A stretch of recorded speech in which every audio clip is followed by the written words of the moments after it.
Sabe aquela história de não mexe aí que a gente ouvia quando era criança? Ou sei lá, aquela multa de trânsito que talvez tenha chegado ontem. Pois é, a nossa vida é cercada por um universo de regras. Mas quem é que escreve essas regras? E por quê? Hoje a gente vai desvendar o que é, na prática, o manual de instruções da nossa sociedade. Essa pergunta é a que não quer calar, né? Às vezes parece que para cada passo que a gente dá, tem uma placa de pare, uma linha que não podemos cruzar. É uma sensação que todo mundo tem, mas pode acreditar, existe uma lógica bem importante por trás disso tudo. E aqui, olha, tá a raiz de tudo. Essa é uma das primeiras e talvez uma das lições mais marcantes da vida em comunidade. Os nossos desejos têm um limite. É um baque, claro, mas é também o nosso primeiro passo para entender como o mundo funciona para além do nosso próprio umbigo. Ok, então vamos virar a chave aqui na nossa perspectiva. Se as regras não existem só para nos frustrar, qual é a verdadeira função delas? Pense nelas não como muros, mas, sei lá, como as vigas de um prédio. Elas não estão ali para nos prender, elas existem para impedir que tudo desmorone. E essa estrutura toda tem um nome oficial: textos normativos. Guarda esse nome. Pode parecer técnico, mas é o termo para tudo, desde a Constituição do país até o regulamento do condomínio. São, de fato, o manual de instruções que permite que a gente viva junto. E o mais curioso é que a gente lida com esses textos o tempo todo, muitas vezes sem nem perceber.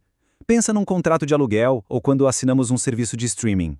Ali, naquelas cláusulas, está um exemplo perfeito de um texto normativo em ação no nosso dia a dia. O objetivo é simples, mas super poderoso: criar ordem e previsibilidade. Sem isso, cada interação seria um caos, né? O contrato garante que as duas partes estão na mesma página, jogando o mesmo jogo com as mesmas regras. É a base da confiança. Mas olha, os textos normativos vão muito além de só organizar as coisas. Eles têm uma função ainda mais nobre: proteger. Dá uma olhada nesse trecho de lei. Isso não é apenas uma regra, é um escudo. Um escudo que defende um dos nossos direitos mais fundamentais: a igualdade. E aqui está a sacada da coisa. Ao proibir algo negativo, como a discriminação, a lei automaticamente promove algo positivo, que é a igualdade. É uma via de mão dupla. Uma única frase num documento pode ser uma ferramenta poderosíssima para construir uma sociedade mais justa para todo mundo. E o que acontece quando uma dessas regras falha? Ou simplesmente não existe? O impacto é real e, muitas vezes, devastador.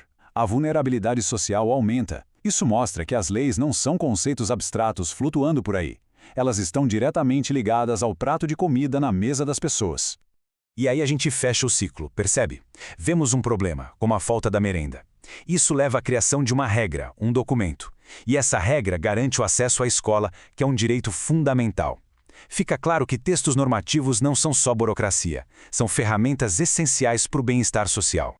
Certo? Já entendemos o porquê das regras. Agora, vamos mergulhar no como. É hora de colocar nosso chapéu de detetive, porque a escolha exata das palavras em uma regra pode mudar absolutamente tudo. Nem toda instrução tem o mesmo peso. Pensa nessa comparação aqui. Uma receita de bolo é um tipo de instrução, certo? Mas se alguém colocar um pouco mais de farinha, o pior que acontece é um bolo mais seco. Agora, compara isso com um código de trânsito. Ignorar uma de suas regras? Bom, as consequências são bem diferentes. Essa diferença crucial tem o nome grau de obrigatoriedade. É basicamente uma escala que mede o peso de uma regra. Algumas são tipo sugestões, bem leves. Outras são ordens inegociáveis. Entender esse conceito é o segredo para decifrar qualquer manual de regras. Vamos ver isso na prática com um trechinho do Código de Trânsito. Presta bastante atenção nessas palavras em destaque. Elas podem parecer simples, mas são elas que carregam toda a força e o peso da lei. Viu só? Devem não é um talvez ou seria bom se. É uma ordem direta, uma obrigação. E proibida é um muro, uma barreira que não dá para passar. A linguagem aqui não deixa nenhuma margem para interpretação. O grau de obrigatoriedade é máximo. Tudo bem?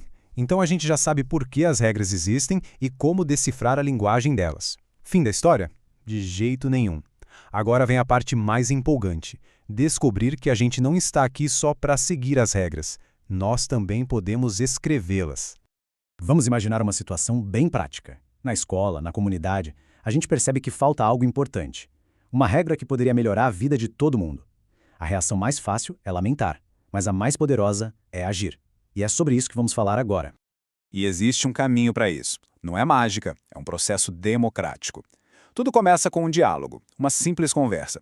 Essa conversa vira um debate, onde ideias se chocam e propostas são formadas. E, finalmente, tudo isso leva a uma decisão coletiva, a Assembleia. E essa ideia de assembleia não é coisa só de políticos em Brasília, não. Ela acontece o tempo todo em todo lugar. Em escolas, em reuniões de condomínio, em sindicatos. É a ferramenta mais básica e, ao mesmo tempo, mais poderosa que a gente tem para exercer nossa cidadania. E esta é a grande lição. Numa democracia, as regras não são impostas de cima para baixo. Elas são construídas, tijolo por tijolo, através da discussão e do acordo. O Manual da Sociedade não é um livro sagrado e imutável. É um documento vivo, que todos nós ajudamos a escrever. E assim chegamos à pergunta final. Saber as regras é o fim do jogo ou é apenas o começo? Depois de tudo que a gente viu, a resposta parece clara. Entender como as regras funcionam não é a linha de chegada. É, na verdade, um convite para pegar a caneta e se tornar um dos autores da próxima página.